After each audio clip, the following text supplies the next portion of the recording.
Apocalipse 22, versículo 20. Nós vamos começar por esta profecia. Vamos lá comigo. Apocalipse 22, 20. Nós vamos focar aqui em algo que Jesus disse para a igreja. E esta é a promessa fiel na qual nós precisamos nos apegar. Nesta noite, especificamente, através da revelação do Espírito Santo, nós vamos nos apegar com toda a nossa força nesta promessa. Quem achou diz amém? O texto diz assim: aquele que é a testemunha fiel de todas estas coisas diz: sim, venho em breve. Amém.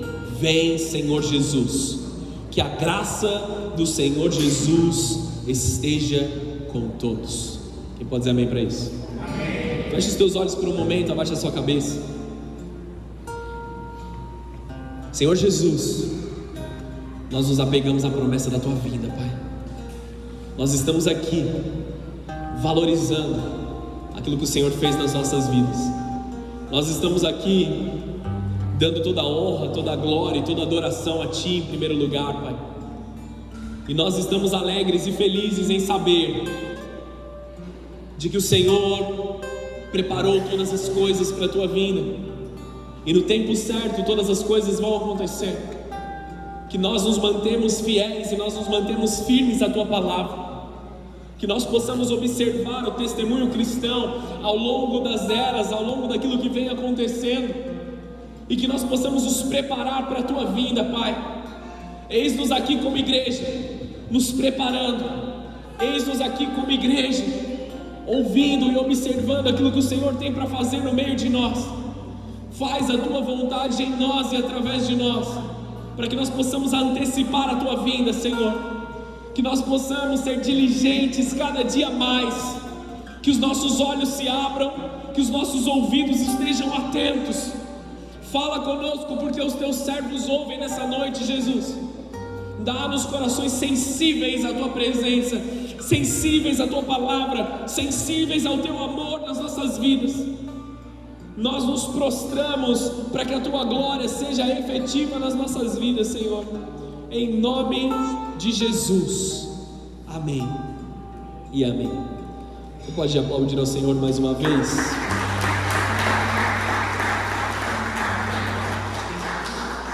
Ao longo dessa série de ministrações de Apocalipse, do qual essa vai ser a introdução, amados, nós vamos quebrar aqui, nós vamos passar por todo o livro de Apocalipse, amém? Não prometo para vocês que serão logo nas próximas semanas, eu ainda preciso de um certo tempo para estudar todas as coisas, mas nós estaremos fazendo aos pouquinhos ali, trazendo algumas revelações. E neste momento eu quero mergulhar com você mais especificamente nos 3 primeiros capítulos de Apocalipse, nessa noite. Nós precisamos nos aprofundar na revelação de Jesus para as 7 igrejas do Apocalipse. 7 igrejas que tiveram seu testemunho cristão na terra, e que elas prepararam alguma coisa, ou ouviram algo do Senhor, foram repreendidas em alguma área e elogiados em outras áreas, mas que nos ensinam como nós devemos nos comportar diante da presença de Deus e daquilo que vai acontecer, amém? Então eu preciso que você preste muita atenção, para que você não viaje nesse culto, nesse momento, e nós vamos decolar ali naquilo que o Senhor tem para nós. A primeira promessa que nós nos apegaremos nessa noite, como eu já disse, é: Jesus está vindo. Vou tentar de novo. Jesus está vindo. Glória a Deus. Pelo muito ouvir dessa promessa e pelo muito falar, as pessoas estão tentando descredibilizar esta palavra. Estão tentando descredibilizar a verdade de Jesus sobre nós. Nós já provamos e comprovamos da boa, perfeita e agradável vontade de Deus, que já se cumpriu nas nossas vidas no momento que nós nos convertemos, e ela continua se cumprindo em nós. E amados, esta é a promessa fiel da qual nós nos apegamos. Essa é a promessa fiel da qual nós trabalhamos e preparamos todas as coisas para que aconteça. Então volta para o primeiro livro de Apocalipse aí na sua Bíblia, e deixa Apocalipse aberto aí. Você vai ler bastante comigo. quero ler ao máximo que a gente puder aqui para não perder nada. Vamos para o versículo 4 do capítulo 1. Aqui fala de quem recebeu esta revelação. Eu, João, escrevo às 7 igrejas da província da Ásia. Graça e paz a vocês da parte daquele que é, que era e que ainda virá, dos 7 espíritos que estão diante do seu trono, e de Jesus Cristo. Ele é a testemunha fiel destas coisas, o primeiro a ressuscitar dos mortos e o governante de todos os reis da terra. Toda a glória seja aquele que nos ama e nos libertou de nossos pecados por meio do seu sangue. Ele fez de nós um reino de sacerdotes para Deus, seu Pai, e a Ele sejam a glória e o poder para todos sempre. Amém. Vejam, Ele vem com as nuvens do céu e todos verão, até mesmo aqueles que o transpassaram, e todas as nações da terra se lamentarão por causa dele. Sim, amém. Eu sou o Alfa e o Ômega, diz o Senhor Deus. Eu sou aquele que é, que era e que ainda virá, o Todo-Poderoso. Amados, esse texto aqui nos mostra, no versículo 7 mais especificamente, nos mostra que a segunda vinda de Cristo não vai ser um evento pequeno, ele não vai ser um evento tímido, ele não vai ser algo ali que simplesmente vai acontecer, algumas pessoas vão desaparecer no meio do mundo. Sumiu os cristãos, cadê essa galera? Vai ser um evento em que o mundo inteiro vai presenciar. O texto diz que todos os olhos verão, todos verão e todos vão se prostrar diante dele. Pode dizer amém para isso? Amém. E aí eu preciso já te dar o primeiro alerta aqui, amados. Não vai ser uma palavra fácil de ouvir. Segundo alerta: todo joelho se dobrará. E o que eu quero dizer com isso? Existem 2 motivos pelos quais os joelhos se dobrarão. E eu quero estar no primeiro motivo, espero que vocês estejam junto comigo nesse primeiro. O primeiro motivo para que os joelhos se dobrem é: Ele veio, meu Salvador está me resgatando, eu o adoro, eu o reverencio, a glória dele é maravilhosa e Ele veio me buscar. Esse é o momento que nós ansiamos. Mas infelizmente vai haver um segundo motivo, amados, em que muitos verão e dirão assim: eu o rejeitei. No grande dia, muitos vão olhar para os céus e vão dizer: este é aquele Jesus que eu insistia em não acreditar. E a glória dele vai ser derramada sobre toda a terra, e eles vão se prostrar em lágrimas e em lamento, porque chegou um momento para eles em que já é tarde demais. Vocês estão entendendo aqui, amados? Nós precisamos nos preparar enquanto ainda é tempo. O momento do julgamento não chegou, ele virá, ele vai acontecer. Enquanto isso, nós estamos na época do perdão, da reconciliação, em que Jesus está sentado no trono de misericórdia. No momento que ele se levantar do trono da misericórdia para vir buscar a igreja, é aí que aqueles que rejeitam a misericórdia precisarão se preocupar. Amém? Primeiro alerta aqui para você. Seguindo adiante, versículo 9: eu, João, irmão e companheiro de vocês no sofrimento, no reino e na perseverança para a qual Jesus nos chama.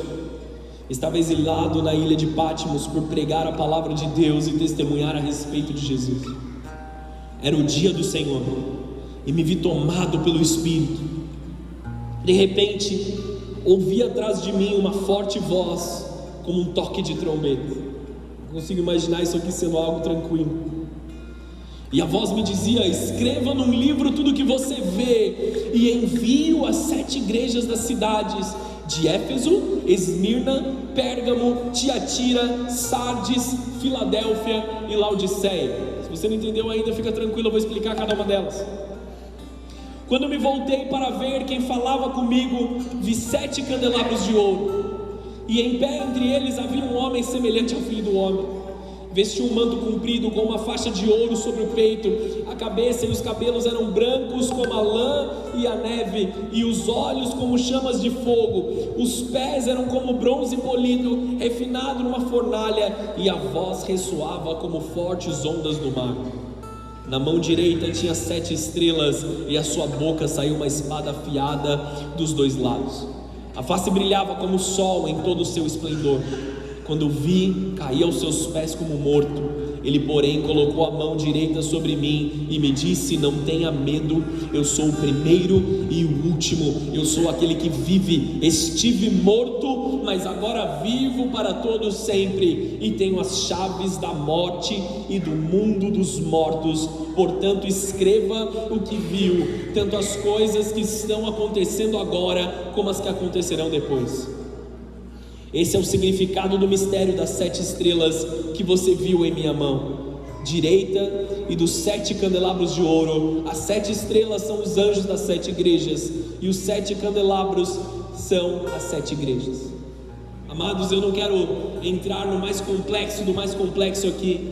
Nós já tivemos uma outra mensagem. Eu te até aconselho você a entrar no nosso canal e ouvir a mensagem sobre os 7 Espíritos de Deus, que nós fizemos uma analogia sobre o candelabro e as 7 partes do candelabro.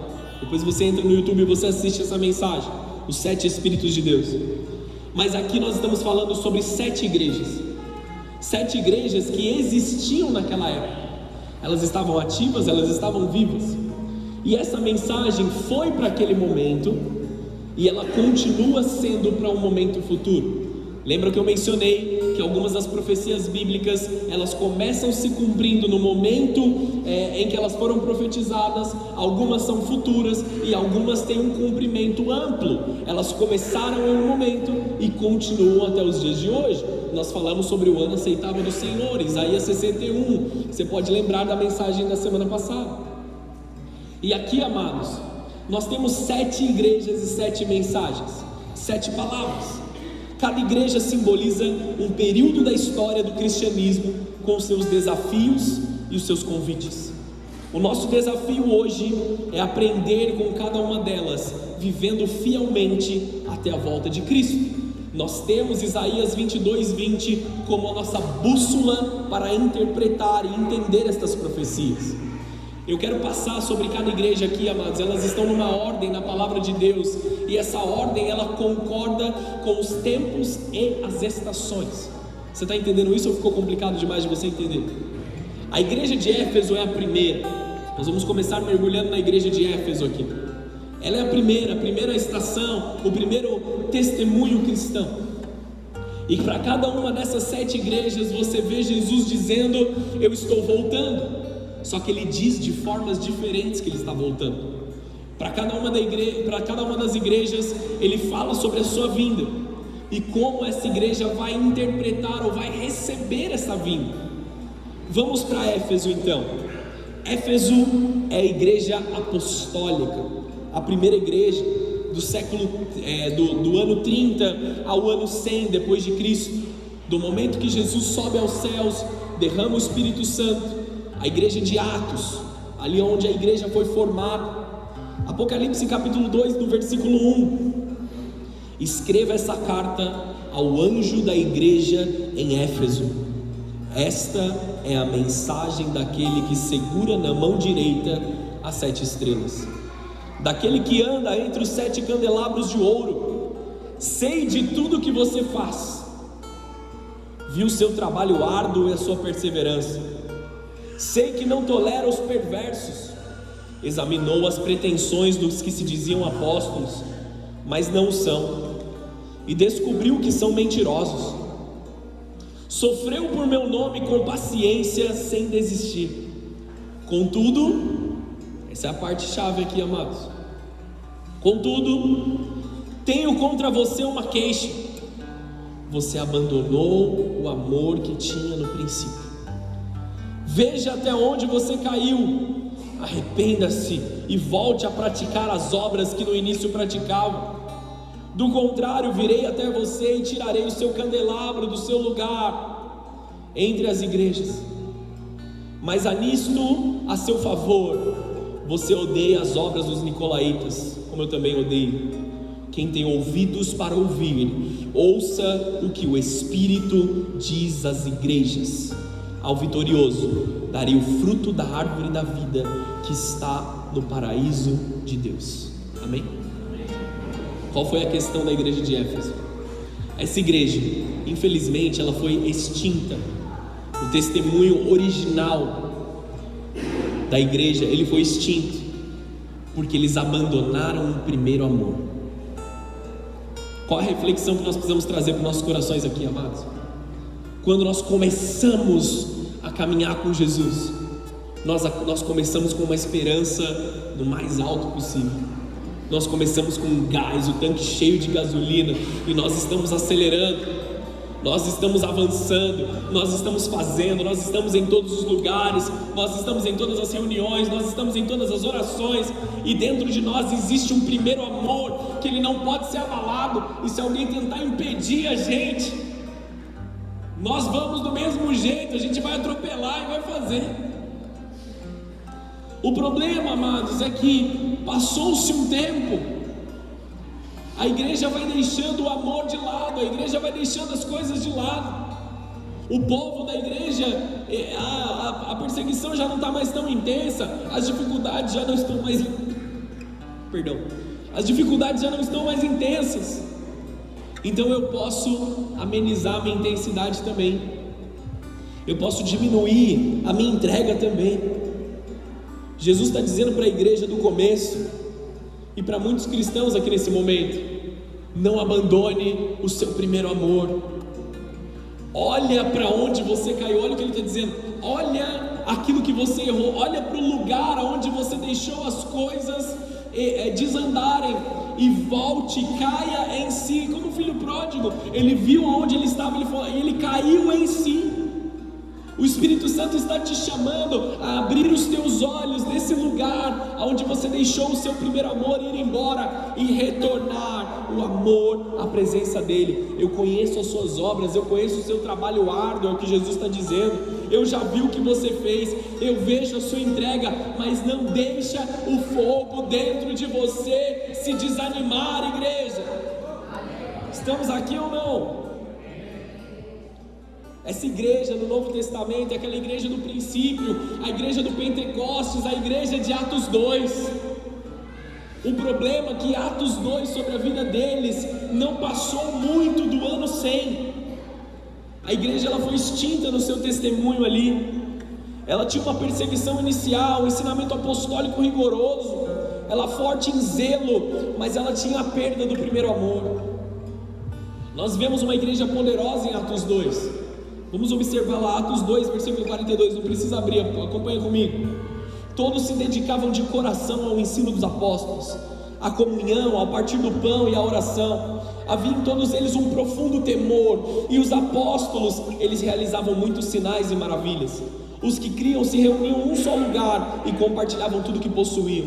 Vendiam as propriedades e bens e repartiam o dinheiro com os necessitados. Adoravam juntos no templo diariamente, reuniam-se nos lares para comer e partiam o pão com grande alegria e generosidade, sempre louvando a Deus e desfrutando a simpatia de todo o povo. E a cada dia o Senhor lhes acrescentava aqueles que iam sendo salvos. Era uma igreja que ela crescia continuamente por causa da comunhão do povo.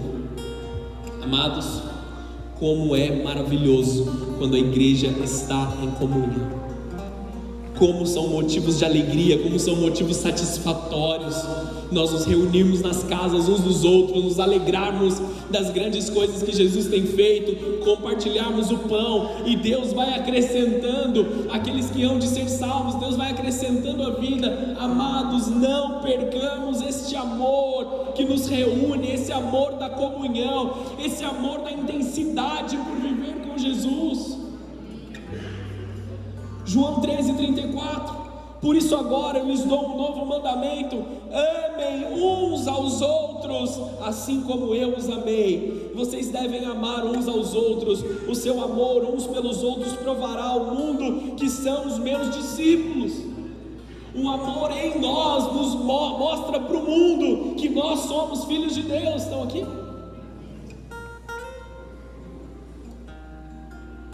Qual a qualidade desse amor? 1 Coríntios 13 a gente poderia ler inteiro, mas eu quero focar no versículo 7. O amor nunca desiste, nunca perde a fé, sempre tem esperança e sempre se mantém firme. O amor, ele não pode acabar. Nós chamamos de primeiro amor, mas a realidade, amados, é que não existe um segundo amor. Jesus manda a gente voltar para o primeiro. Volta para o amor do início, volta para o amor das primeiras obras, volta para o amor que nunca desiste, que nunca perde a fé, que sempre tem esperança, que sempre se mantém firme. Cuidado para não perder o amor pelo Senhor e pelos seus irmãos, mesmo no meio do trabalho, do serviço, da correria. Cuidado para que você não seja reduzido do amor verdadeiro do Senhor. Mantenha o seu equilíbrio em fé, as obras de amor do Senhor. Em momentos de tranquilidade, o nosso amor, ele não pode ser menos intenso. Nós demonstramos mais intensidade no meio da pressão. Só que quando a pressão acaba, a gente fica mole, a gente fica folgado. A intensidade do nosso amor, ele passa. A gente não pode ser assim. O nosso amor tem que ser sempre intenso, sempre contínuo, porque Deus é aquele que era, que é e que há de vir. Ele é constante em todas as coisas. Ele é a fonte do amor. Então, quando nós estamos conectados com Ele, nós não podemos nos esfriar, amados. É uma valorização constante ao que Deus tem feito nas nossas vidas. E a pergunta é: como está o seu primeiro amor, meu irmão, minha irmã? Como está o seu primeiro amor? Posso ir para a segunda igreja? Até aqui vocês receberam? A igreja perseguida, a igreja de Esmirna, entre os anos 100 e 313 depois de Cristo. O texto em Apocalipse 2:8 diz assim: escreve essa carta ao anjo da igreja em Esmirna. Essa é a mensagem daquele que é o primeiro e o último, que esteve morto, mas agora vive. Conheço as suas aflições e a sua pobreza. Essa era uma igreja que passava por dificuldades, amém? Ela é uma igreja perseguida. Era uma igreja que cristãos morriam simplesmente porque eles diziam que eles eram cristãos. Isso aqui era dia a dia da igreja. Conheço as suas aflições, a sua pobreza, mas você é rico. Sei da blasfêmia dos que se opõem a você. Eles se dizem judeus, mas não são, pois a sinagoga deles pertence a Satanás. Olha isso. Não tenha medo do que está prestes a sofrer. O diabo lançará alguns de vocês na prisão, a fim de prová-los, e terão aflições por 10 dias. Mas se você permanecer fiel, mesmo diante da morte, eu lhe darei a coroa da vida. Quem tem ouvidos para ouvir, ouça o que o Espírito diz às igrejas. Quem for vitorioso não sofrerá o dano da segunda morte. Eu esqueci de mencionar na primeira igreja, mas Jesus fala isso para todas. Quem tem ouvidos para ouvir, demonstre com atitudes que o ouviu. Quem tem ouvidos para ouvir, ouça. É isso que Jesus está querendo dizer. Parece redundante, mas não é. Se você consegue compreender essa mensagem, demonstre com as suas atitudes que você a compreendeu. Você está entendendo o que Jesus está falando aqui? Se você tem ouvidos, ouça. Demonstre que ouviu. Esse texto, ele não trouxe muita coragem para a igreja de Esmirna. Não ao primeiro ponto. Eu digo, muita esperança de ver Jesus voltando em vida. A igreja do fim dos tempos, ela vai ver Jesus voltando nos céus. Mas a igreja perseguida de Esmirna ouviu de Jesus ser fiel até a morte, querendo dizer que muitos deles haveriam morrido antes da vinda de Jesus. Seja fiel até a morte. É uma igreja que é perseguida pelo mundo, é uma igreja que é fiel, é uma igreja que continua. Eu conheço o seu sofrimento, eu conheço a sua pobreza, mas você é rico, porque você tem a presença do Senhor dentro de você. Amados, não choremos como pensando que eles são tadinhos ou coitados, mas aqueles que estão sendo perseguidos pelo nome de Jesus, eles têm uma cadeira de honra à mesa do banquete. Eles estão vivendo o melhor momento ali da vida deles, morrendo pelo Evangelho. Que nós possamos aprender a ser uma igreja que é perseguida, que nós possamos nos preparar para aquilo que há de vir. É o período de grandes perseguições romanas, do martírio, é o período de Nero, o imperador Nero. Era o período onde cristãos eram lançados no Coliseu para serem comidos por leões, para serem mortos. Sabe aquela música, a perseguição não parou a igreja, o Coliseu não parou a igreja? É essa igreja. Uma igreja pequena, pobre, mas ela é fiel até a morte. Ela não é uma igreja de abundância, mas é uma igreja de fidelidade, é uma igreja de honra. É um testemunho cristão que ele permanece e ele vai provar a sua vitória na perseverança, morrendo pelo nome de Jesus. Nós conhecemos o texto de Esther que diz assim: se eu tiver que morrer, eu morri. Mas quantos de nós somos ousados o suficiente para dizer: se eu tiver que morrer pelo Evangelho, que assim seja? Quantos de nós estamos preparados para nos colocar ali como sacrifício vivo mesmo? Quantos de nós podemos dizer: se eu tiver que morrer, eu morri? Será que nós não estamos preocupados demais com as nossas próprias intenções ou com as nossas próprias vontades? Já vou chegar em Laodiceia, amém? Talvez não seja surpresa para muitos aqui. 2 Timóteo 3,12 diz assim: sim, todos os que desejam ter uma vida de devoção em Cristo Jesus, sofrerão perseguições. Perseguição faz parte do Evangelho, amados. Me diminuíram por causa das minhas decisões, me diminuíram por causa dos meus princípios. Bem-aventurados sois vós, porque assim fizeram com os profetas antes de vocês. Hebreus 12, versículo 2: mantenhamos o olhar firme em Jesus, o líder e aperfeiçoador da nossa fé. Por causa da alegria que o esperava, ele suportou a cruz, sem se importar com a vergonha. Agora ele está sentado no lugar de honra, à destra do trono de Deus.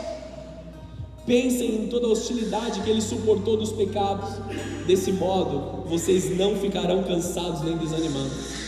Olhem para o sacrifício de Jesus, olhem para aquilo que ele fez, olhem para aquilo que ele viveu. Assim vocês não desanimarão, assim a vida de vocês não vai ser reduzida. Tiago 1, versículo 2, só mais um, vai. Meus irmãos, não sei se vale a pena a gente ler isso aqui, porque talvez você se escandalize, mas prestem atenção. Meus irmãos, considerem motivo de grande alegria sempre que passarem por qualquer tipo de provação. Nós temos que olhar as coisas diferente. No reino de Deus as coisas estão de ponta cabeça. O mundo diz de uma forma, Jesus fala de outra. É motivo de alegria nós passarmos por provação, pois sabem que quando a sua fé é provada, a perseverança tem a oportunidade de crescer, e é necessário que ela cresça, pois quando estiver plenamente desenvolvida, vocês serão maduros e completos, sem que nada lhes falte. Quando passamos por perseguições, quando somos espremidos, quando somos amassados, sai de dentro de nós o perfume de Cristo. Quando nós nos permitimos ser espremidos, sai de dentro de nós aquilo que é melhor de Cristo. Só que se nós nos afastarmos da perseguição, amados, nós dificilmente alcançaremos uma fé madura que agrada ao Senhor Jesus. Continuam comigo ou perdi a igreja? Amém. Nós temos que demonstrar uma firmeza na fé, mesmo diante do sofrimento e da adversidade. A esperança da coroa da vida eterna não espera ser aceito pelo mundo. Não há esperança para nós no mundo. Não há esperança de que o mundo vai gostar de nós, de que o mundo vai nos aceitar, de que o mundo vai olhar para os cristãos e para o modo radical que nós amamos. Não há esperança de que o mundo vai nos aceitar. Não espere encontrar tranquilidade todos os dias ao viver como um cristão, porque o mundo ele vai tentar te pressionar ou te perseguir. E eu quero te trazer uma comparação, amados. Nós estamos falando de homens e mulheres que morreram no Coliseu comidos por leões. Que tipo de perseguição nós estamos dispostos a enfrentar? Posso ser bem agressivo agora com vocês, amados? Eu amo vocês, amém, igreja? O problema é que a igreja dos dias de hoje, quando chove, ela fica vazia. E chuva, amados, está longe de ser perseguição.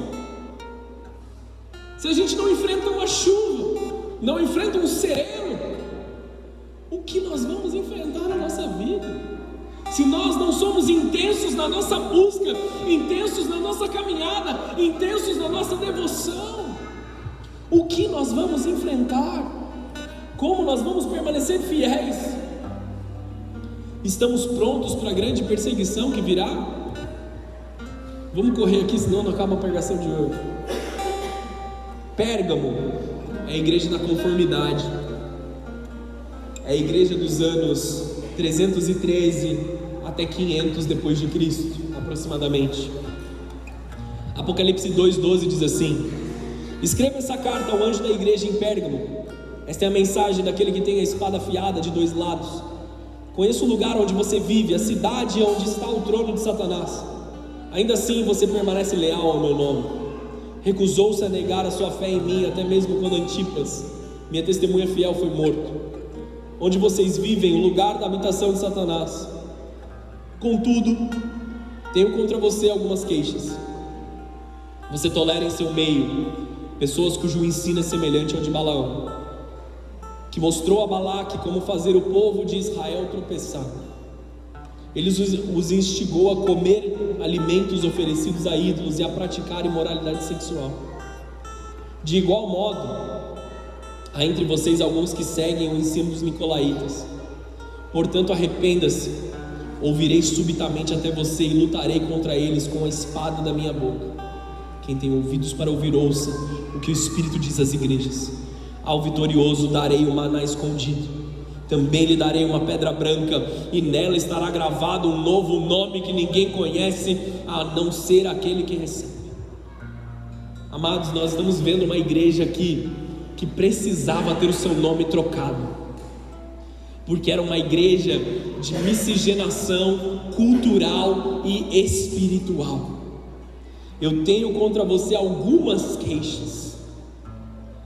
Você tem aqueles que seguem o ensino de Balaão, e ele se remete a um profeta do Antigo Testamento que ensinou outros povos a fazer mal para Israel, ou a enganar Israel. E nós vemos aqui uma igreja que estava corrompida nos seus princípios e nos seus valores. Uma igreja que dentro dela havia corrupção, haviam pessoas que estavam planejando e praticando mal uns com os outros. Uma igreja que aceitava oficialmente o Império Romano, que viviam ligado ao Império Romano. Ela tinha um crescimento na igreja, mas era o início de compromissos com práticas pagãs. Haviam práticas pagãs entrando dentro da igreja, não havia divisão, o que nós chamamos de sincretismo religioso, uma mistura entre diversas religiões. Não havia uma divisão entre o sagrado e o profano, e essa igreja, ela foi sendo diminuída cada vez mais de poder, de relevância e de influência. Ela apenas existia como um lugar de ajuntamento de pessoas, mas ela já não tinha mais autoridade. Vocês continuam aqui comigo? Amém. Amados, nós fomos ensinados a não nos misturar com o mundo.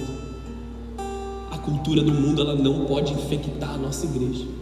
As práticas do mundo, as atitudes do mundo, o jeitinho brasileiro, ele não pode fazer parte da nossa igreja. Deus odeia o jeitinho brasileiro. Quem pode dizer amém para isso?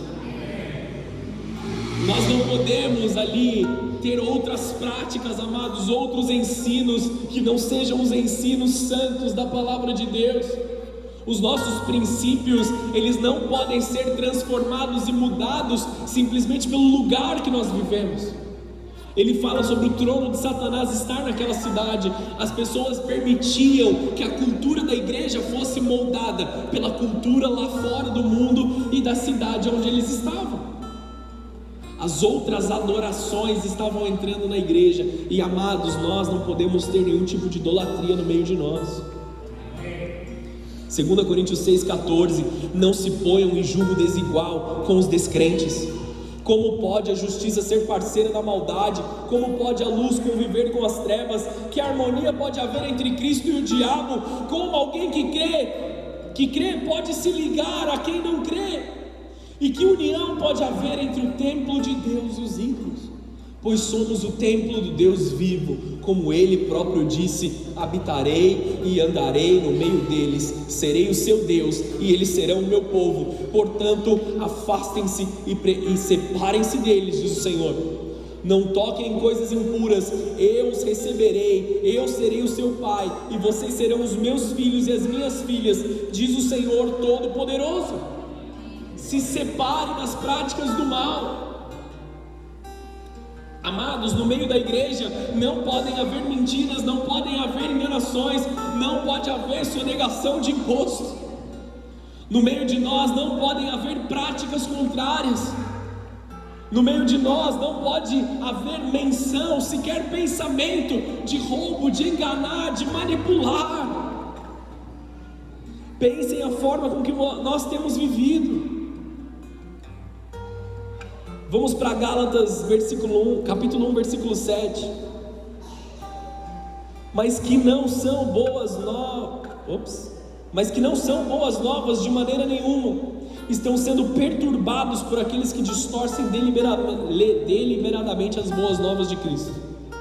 Que seja amaldiçoado. Olha isso, irmãos. Que seja amaldiçoado qualquer um, incluindo nós ou mesmo um anjo do céu, que anunciar boas novas diferentes das que nós lhes anunciamos. Repito o que disse antes: se alguém anunciar boas novas diferentes das quais vocês receberam, seja amaldiçoado. Paulo está dizendo aqui, amados, não existe outro evangelho senão o de Jesus. Que seja anátema, essa é a palavra original que ele usa. Que seja anátema qualquer um que manifestar um evangelho diferente, que tentar uma mudança, que tentar ali uma mistura. Nós precisamos tomar cuidado com as misturas espirituais no meio de nós. O que nós estamos trazendo de práticas para dentro da nossa casa, para dentro da nossa igreja? Será que nós não estamos nos assemelhando a formas de adoração que não são adoração ao único Deus? Continuam comigo. Vocês estão assustados, igreja? A igreja deve manter a sua pureza doutrinária, resistindo às influências do mundo e às falsas doutrinas, o perigo do conformismo e acomodação. Nós não podemos nos acomodar com o que todo mundo faz, como sempre foi assim. Nós não nos acomodaremos. Quais concessões ou sincretismos que você tem permitido entrar dentro da tua vida? Será que nós não precisamos ser mais rígidos no nosso evangelho? Eu digo na sua devoção particular. O que nós perdemos o nosso tempo de adorar a Deus? Idolatria, amados, é tudo aquilo que rouba a nossa adoração, o nosso tempo com Deus. Nós estamos gastando tempo, gastando ali atenção, gastando energia em coisas que não são para adorar a Deus. Isso é idolatria. Continua comigo? Tiatira, a igreja do crescimento e perda moral. Esse foi o tempo, amados, de 500 até 1500. Foi um longo período. É um período em que a história chama de a Idade das Trevas. Foi um período em que muitas pessoas perderam o acesso à leitura, ao conhecimento. E aqui, amados, nós vemos uma igreja crescendo. Só que ela crescia em quantidade de pessoas, mas ela era péssima na sua qualidade espiritual. Houve um tempo de trevas, porque a luz da igreja foi apagada. Vocês estão entendendo isso? Vamos para o texto aqui, Apocalipse 2, versículo 18. Escreva essa carta ao anjo da igreja em Tiatira. Essa é a mensagem do Filho de Deus, cujos olhos são como chamas de fogo e cujos pés são como bronze polido. Sei de tudo que você fez, vi o seu amor, a sua fé, o seu serviço, a sua perseverança, e observei como você tem crescido em todas essas coisas. Contudo, eu tenho contra você uma queixa. Você tem permitido que essa mulher, Jezabel, que se diz profetiza, faça meus servos se desviarem. Ela os ensina a cometer imoralidade sexual e comer alimentos oferecidos a ídolos. Dei a ela tempo para que se arrependesse, mas não quer se arrepender da sua imoralidade. Portanto, eu a lançarei doente numa cama, e aqueles que cometerem adultério com ela sofrerão terrivelmente, a menos que se arrependam e abandonem a prática de tais atos. Matarei seus filhos, e então todas as igrejas saberão que eu sou aquele que sonda mente e coração. Darei a cada um de vocês aquilo que os seus atos merecem. Tenho também uma mensagem para o restante de vocês em Tiatira, que não seguiram esse falso ensino, as verdades mais profundas, como eles dizem, e que na realidade vem de Satanás. Não lhes pedirei coisa alguma, senão que se apeguem firmemente ao que já têm, até que eu venha. Ao vitorioso que me obedecer até o fim, eu darei autoridade sobre as nações. Ele as governará com o cetro de ferro e as despedaçará como vasos de barro. Ele terá a mesma autoridade que recebi de meu Pai, e também lhe darei a estrela da manhã. Quem tem ouvidos para ouvir, ouça o que o Espírito diz às igrejas. Amém. Nós estamos falando aqui da Idade Média, amados. A igreja é muito poderosa e influente, só que ela é marcada por corrupção e por heresias.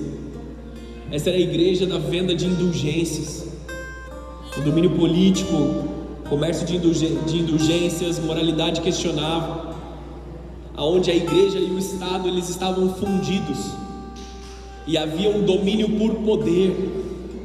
Eu não quero titular essa igreja, mas eu quero dizer uma igreja que estava perdida em tudo aquilo que eles estavam vivendo ali, porque eles queriam poder e domínio populacional, não crescer em conhecer a Jesus.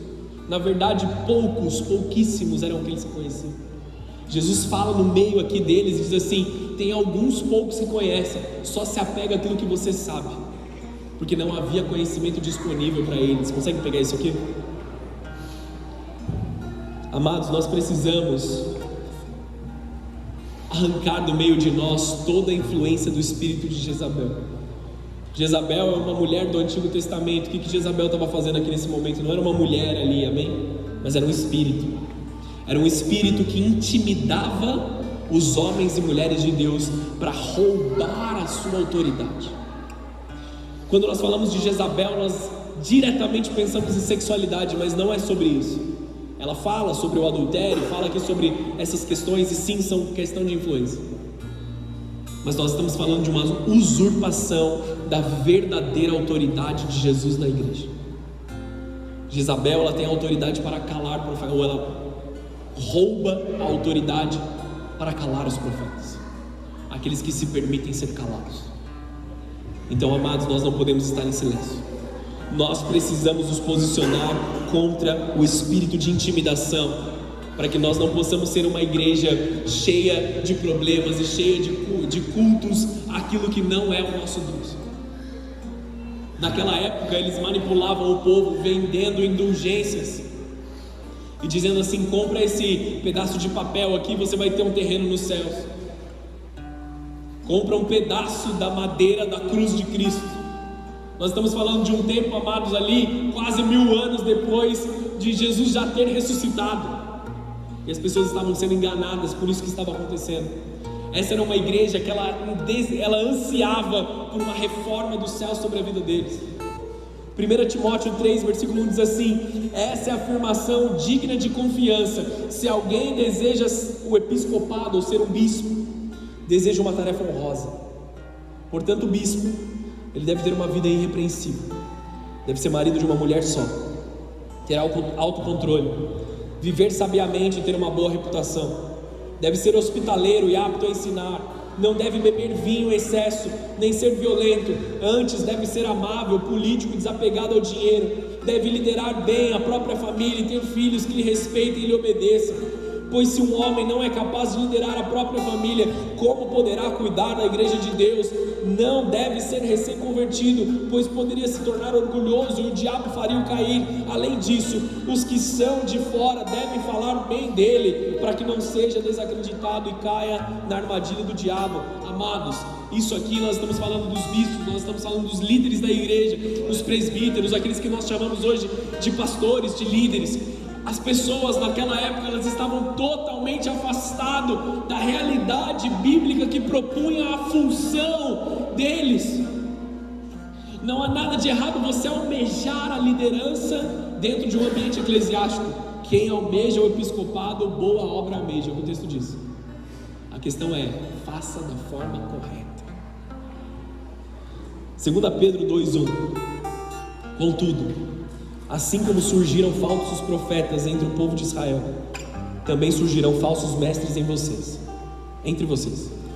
Eles ensinarão astutamente heresias destrutivas e até negarão o mestre que os resgatou, trazendo sobre si mesmos destruição repentina. Muitos seguirão a imoralidade vergonhosa desses mestres, e por causa deles o caminho da verdade será difamado. Em sua ganância inventarão mentiras astutas para explorar vocês, mas eles já foram condenados há muito tempo. A sua destruição não tardará. Palavra do Senhor, amém?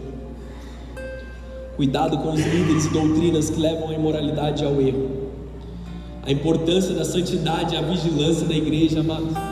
Nós precisamos nos manter próximos ao Espírito Santo, para que sejamos santos, para que sejamos libertos das falhas.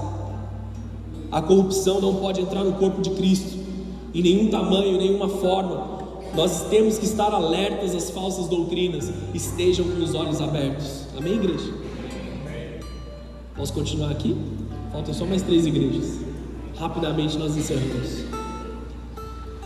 Igreja de Sardes, a igreja da aparência, mas morte espiritual ainda. Amados, como eu disse,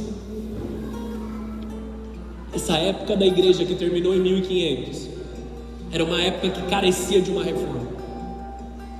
E nós vamos falar aqui do começo da reforma protestante.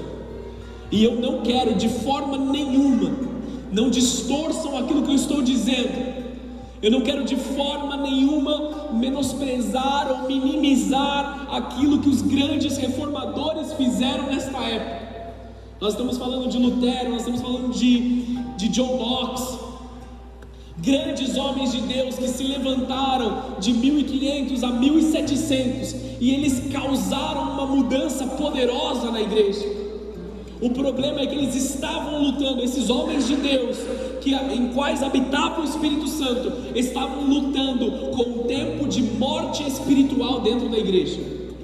Então muitos receberam aquilo que eles disseram, mas eles eram duros em crer no espiritual do Senhor.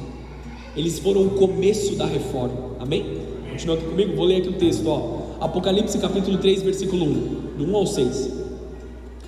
Escreva essa carta ao anjo da igreja em Sardes. Esta é a mensagem daquele que tem os 7 Espíritos de Deus e as 7 estrelas. Sei de tudo que você fez. Você tem fama de estar vivo, mas está morto. Desperte, fortaleça o pouco que resta, pois até mesmo isso está quase morto. Vejo que as suas ações não atendem aos requisitos de meu Deus. Lembre-se do que ouviu e no que acreditou no princípio. Agarre-se a isso com firmeza. Arrependa-se. Se não despertar, eu virei subitamente até você como um ladrão. Entre parênteses aqui, Jesus ele vai vir sem um aviso sobre eles aqui. Ele começa a dar mais indícios da vinda dele. Desperta, fica atento, porque eu vou vir como um ladrão. Não no caráter de roubá-los, mas no caráter de surpresa, no momento que ele não está vendo. Talvez essa igreja desse testemunho de Sardes não estaria atenta à volta de Jesus, estaria atenta a outras coisas políticas, coisas naturais, mas não atenta ao que o Espírito Santo estava fazendo. Isso é um alerta para nós, amados. Cuidado para não estar desatento na volta de Jesus. Versículo 5. Não, versículo 4. Alguns em Sardes, no entanto, que não mancharam suas roupas com o mal, eles andarão comigo vestidos de branco, pois são dignos. O vitorioso será vestido de branco. Jamais apagarei o seu nome no livro da vida, e confirmarei diante do meu Pai e de seus anjos que ele me pertence. Quem tem ouvidos para ouvir, ouça o que o Espírito diz às igrejas. E é algo muito pesado que ele está dizendo aqui, porque você tem nome de quem está vivo, mas na verdade está morto. Você tem nome de igreja, mas dentro de você carrega morte. Olha a crítica pesada que Jesus traz a essa igreja, a esse testemunho, amados.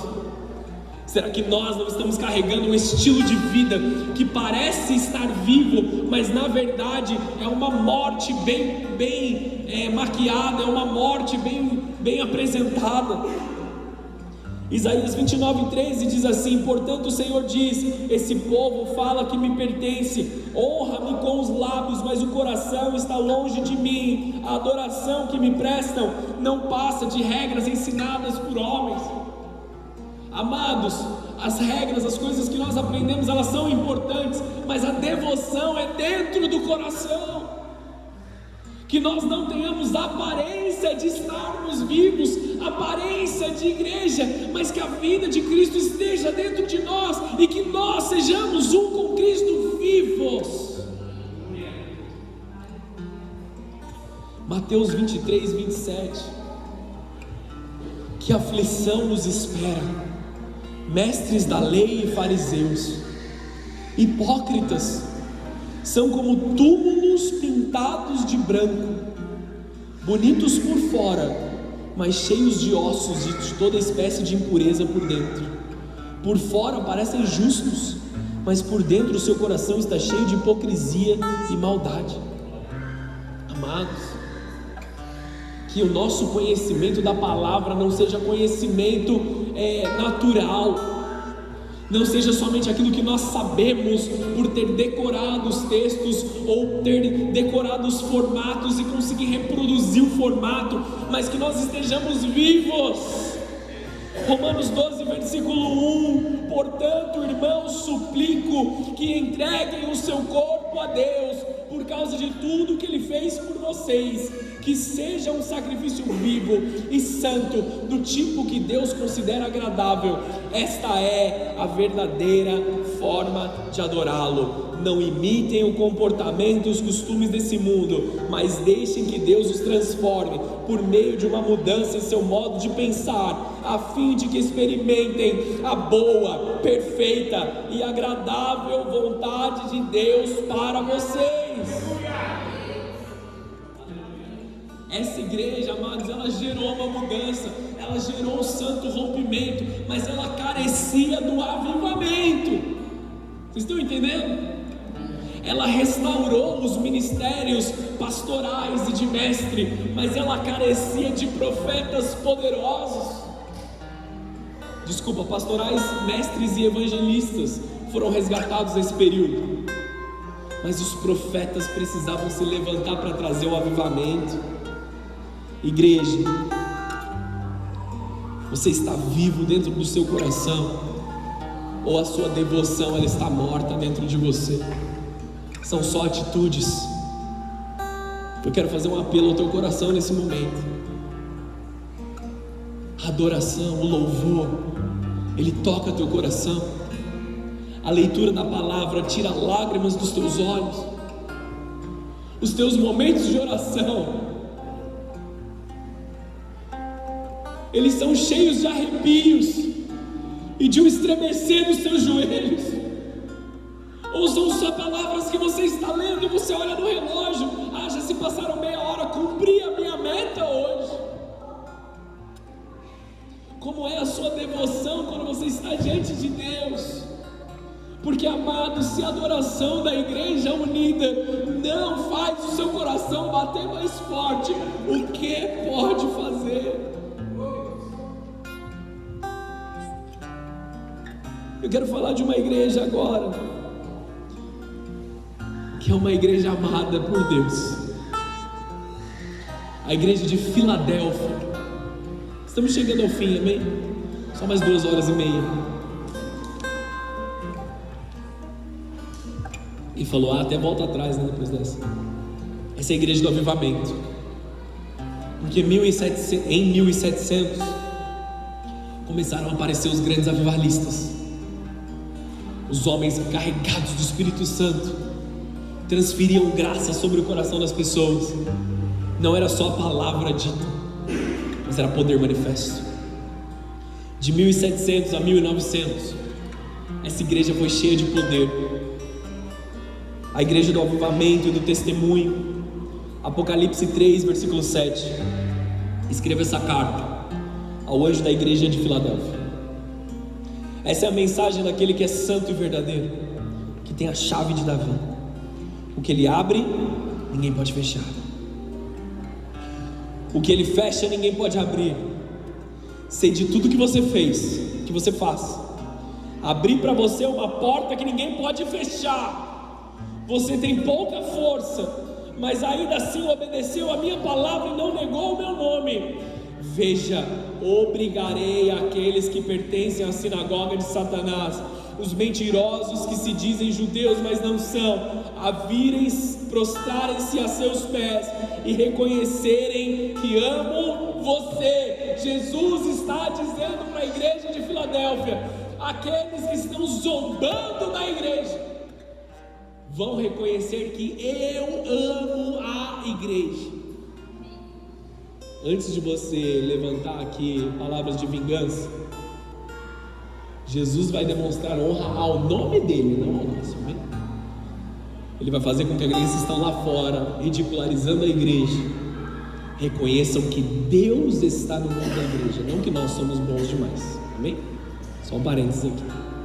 Mas ele vai fazer com que pessoas reconheçam que ele ama a igreja, porque obedeceu a minha ordem para perseverar. Eu o protegerei do grande tempo de provação que virá sobre todo o mundo, para pôr à prova os habitantes da terra. Venham em breve, apegue-se ao que você tem, para que ninguém tome sua coroa. O vitorioso se tornará coluna no templo do meu Deus, de onde jamais sairá. Escreverei nele o nome de meu Deus, e ele será cidadão na cidade de meu Deus, a nova Jerusalém, que desce do céu da parte de meu Deus, e também escreverei nele o meu novo nome. Quem tem ouvidos para ouvir, ouça o que o Espírito diz às igrejas. Eu tenho colocado diante de você uma porta aberta que ninguém pode fechar. Pastor, faltou uma coisa nesse texto. Cadê a queixa de Jesus? Ele não falou. Persevere naquilo que você tem. Você tem a chave de Davi. Aquilo que você conecta na terra é conectado nos céus. Você é fiel, você é obediente, você é verdadeiro na sua caminhada. Continue. É a igreja dos grandes avivamentos, da expansão missionária, da reforma espiritual, um movimento protestante forte, um zelo pelo evangelho, um zelo por almas salvas, um zelo pela capacitação e arrependimento do Espírito Santo, uma igreja amada por Deus, a igreja amiga de Deus. Amados, Filadélfia é procedente da palavra filéu, a palavra amor entre amigos. Nós estamos falando de uma igreja amada por Deus, a igreja que era amiga de Deus, a igreja dos profetas. Só persevera naquilo que você está fazendo, que eu estou te dando autoridade para você ligar na terra, para que as coisas sejam ligadas nos céus. Amados, essa é uma das igrejas dos fins dos tempos. Essa é uma das igrejas da qual nós precisamos fazer parte. Esse aqui é o anseio dos nossos corações, que sejamos como Filadélfia, que sejamos como a igreja que Jesus está olhando para nós. Atos 13, 47. Pois foi isso que o Senhor nos ordenou quando disse: fiz de você uma luz para os gentios, para levar a salvação até os lugares mais distantes da terra. Sobre nós. 2 Coríntios 3,12. Uma vez que o novo sistema nos dá tal esperança, podemos falar com grande coragem.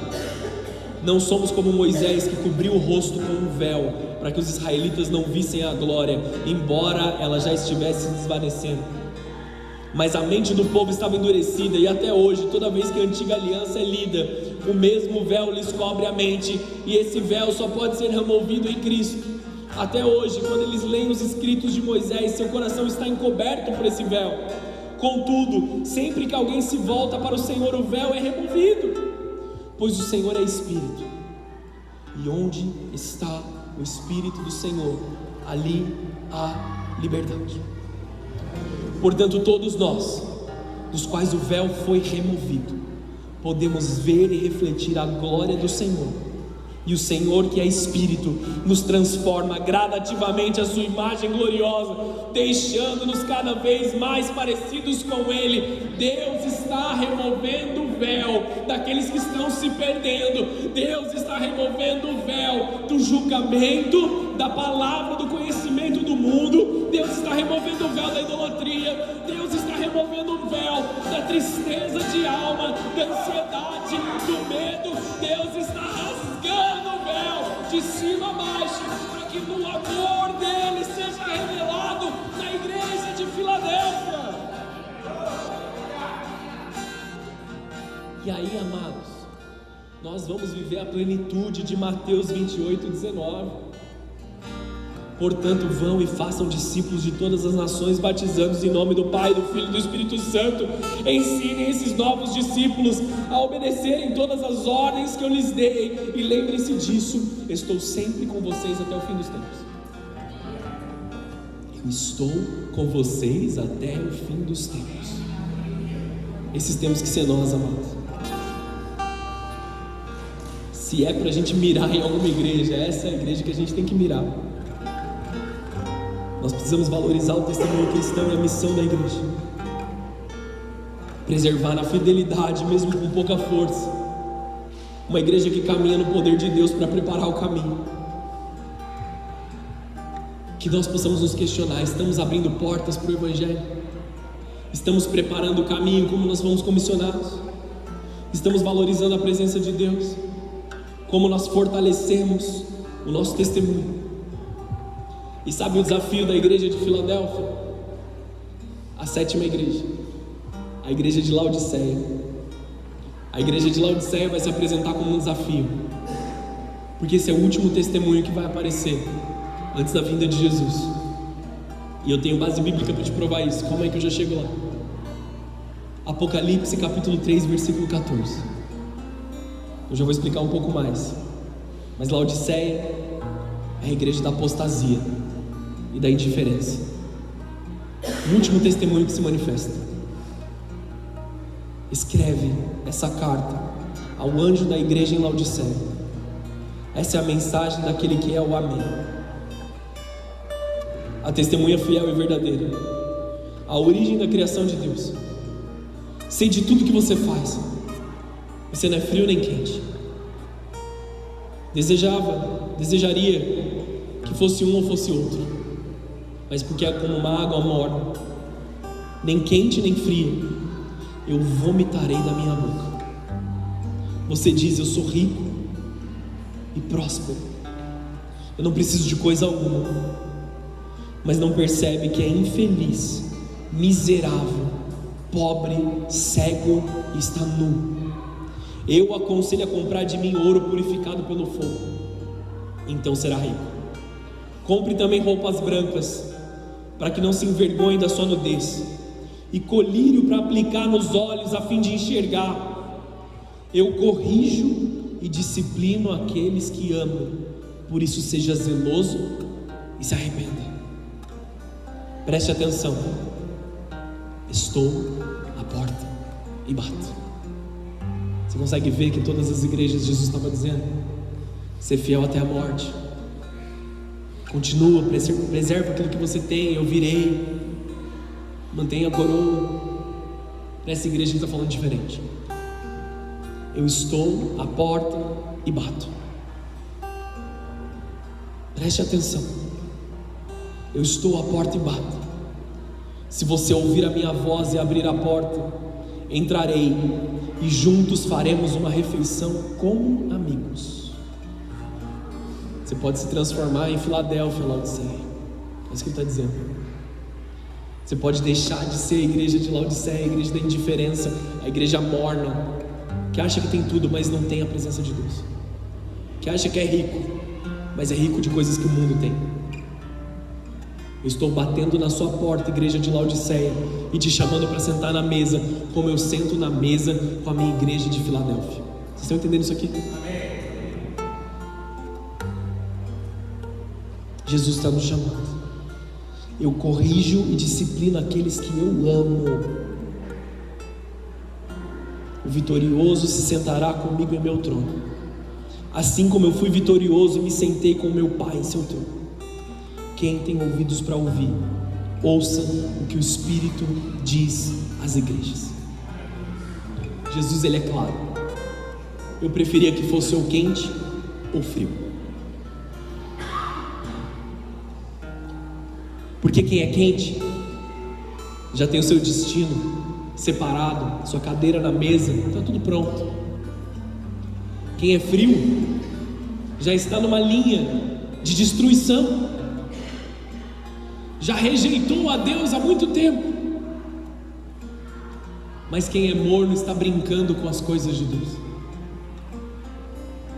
Como eu disse no começo, quando nós começamos essa mensagem, Deus não deseja que o amor se esfrie de forma nenhuma, nem que Éfeso tivesse perdido o seu primeiro amor.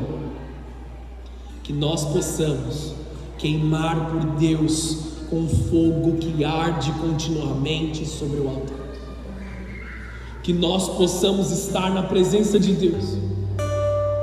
Amados, isso aqui é uma clara visão da igreja contemporânea, marcada pelo conforto, pela secularização, pela riqueza material. Um esfriamento espiritual, uma autossuficiência, uma cegueira para a necessidade de Cristo. A igreja, que Laodiceia significa, uma das suas traduções significa direitos do povo. Pessoas que estão dentro da igreja, mais preocupado comigo mesmo do que com o propósito de Deus. Estão mais preocupados consigo mesmos, com aquilo que vai doer, com os seus próprios sentimentos particulares. Será que nós não precisamos mudar as regras do jogo, porque eu não estou gostando delas? Esse é o clamor da igreja de Laodiceia. Será que nós não precisamos mudar as coisas? Será que nós não precisamos fazer de novo? Jesus, se dobre a minha vontade, não precisa ficar pedindo para me dobrar a sua. Cadê a tolerância? Amém, igreja? É uma igreja que está em mornidão. Fala que ama a Deus com os seus lábios, mas o seu coração está frio.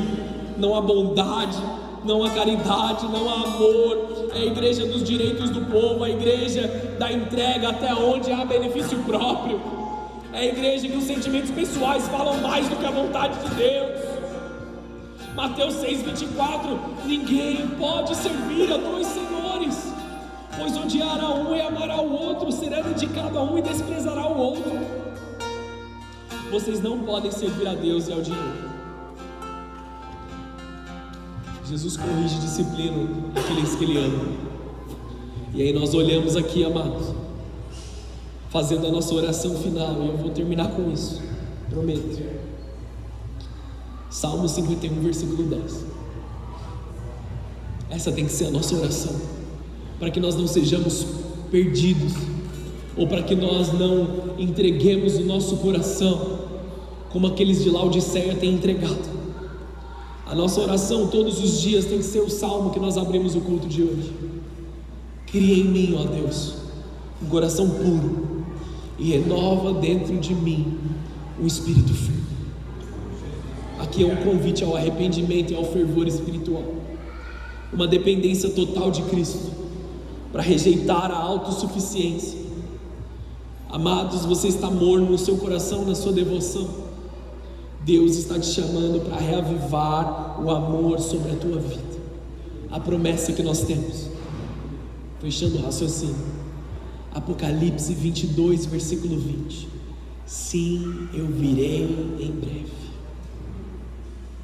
Feche os teus olhos, abaixa a sua cabeça.